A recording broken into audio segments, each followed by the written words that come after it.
In this video, I'm going to transform this set into the ultimate Guardians of the Galaxy headquarters display by adding 15 more characters you never imagined. First off, the original set includes Starlord and Groot. Both are solid minifigures with very decent detailing. The first custom edition is Drax. I really wanted him to resemble his comic book design, so I used the sand green head from an older Drax figure, which I think is the best version out there.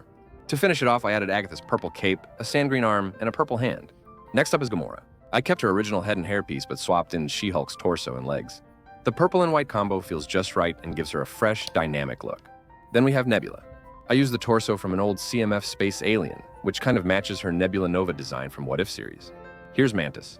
I gave her Gamora's golden armor, which surprisingly suits her well, and resembles Mantis's yellow suit from the comics. As for Rocket Raccoon, I didn't change anything from the original figure. I just gave him a Star Wars blaster to upgrade his weaponry. Now, here's Howard the Duck, a personal favorite and scene stealer from the first Guardians movie. I used Scrooge McDuck's face and a CMF clown torso for a quirky, fun look.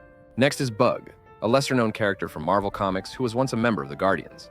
I gave him Drax's sweater and a spear to highlight his insectoid warrior vibe. Of course, I had to add Adam Warlock, one of the best parts of Guardians 3.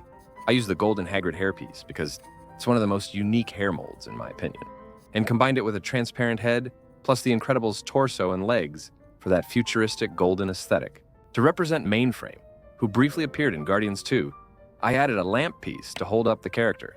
For the head, I simply used a Star Wars droid piece, which fits surprisingly well. Now, I'd like to call this squad the new Guardians of the Galaxy, because I also wanted to add the old squad, the original team from the 1969 comics. First up, everyone's favorite Mary Poppins, Yondu. I prefer the short fin design over the large one, so I used a more compact hairpiece and the head from a Dream set. I also added his flying arrow by using those transparent pieces. Next is Charlie 27, who also made a cameo during Yondu's funeral scene in Guardians Volume 2. Then comes my personal favorite, Vance Astro. He's a key member from the original 1969 Guardians, an astronaut who becomes a cosmic hero. He's never appeared in the MCU, but I just had to include him. Before adding more figures, I placed some coral pieces to represent space trees by adding a touch of biophilic design to the headquarters. Now here's Starhawk, portrayed by Sylvester Stallone in Guardians Volume 2 and 3.